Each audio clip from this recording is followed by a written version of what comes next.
Hey everybody, we are back with another review. This time we are reviewing Batman Dark Victory by Jeph Loeb and Tim Sale. So this is the sequel to The Long Halloween. It's a pretty big book. And I will say the cover kind of bothers me, but we'll get into that. But of course, they're a dynamic duo, pun intended. Because, they did Spider-Man Blue, they did Hulk Gray, they did Daredevil Yellow, they did, obviously, Batman Long Halloween, and they did a few follow-ups to that. I'll review those in the future, but they did, like, a prequel book to The Long Halloween. They did Superman for All Seasons. They've done a lot of work together. Sadly, if you don't know, Tim Sale passed away, it's a couple years ago now, but I'm pretty sure they were going to work on another Spider-Man book, which was going to be phenomenal. I was excited about that, obviously, as a Spider-Man fan. But sadly, he passed away before that got finished. I don't know if Jeph Loeb would consider doing it with someone else. I know it's kind of maybe disrespectful, but I don't know if they're gonna do that again or not. But anyway, Dark Victory takes place after a Long Halloween. Obviously, things have changed.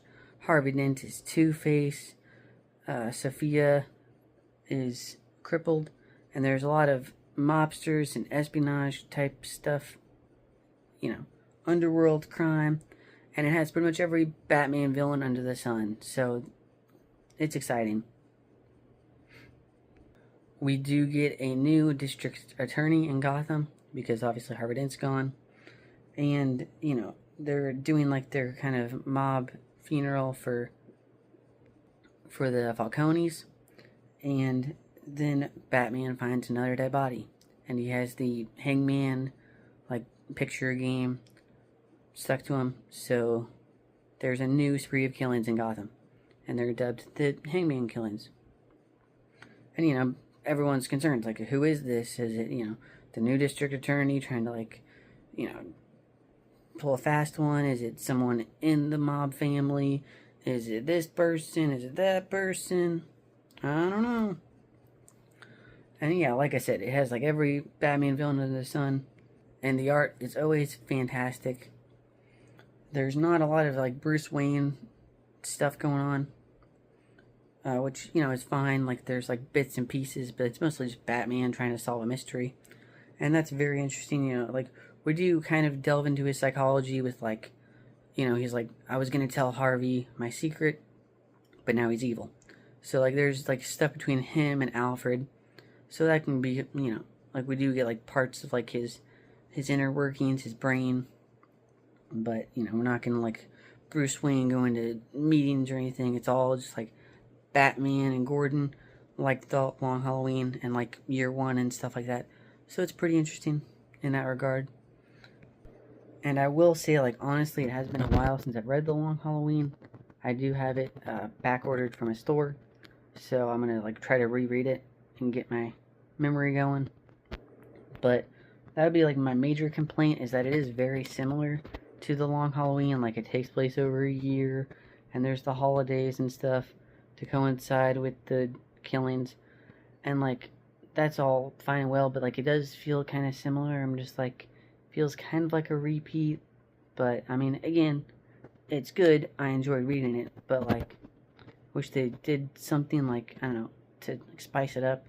I know there are more villains in this one. There's the Penguin, Joker, Solomon Grundy, Two-Face, Poison Ivy, Mr. Freeze, the Riddler. There's pretty much every Batman villain you could want, except there's no Man-Bat, but like I said, pretty much every villain is in there.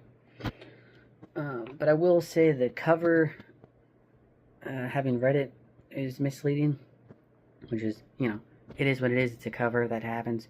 But,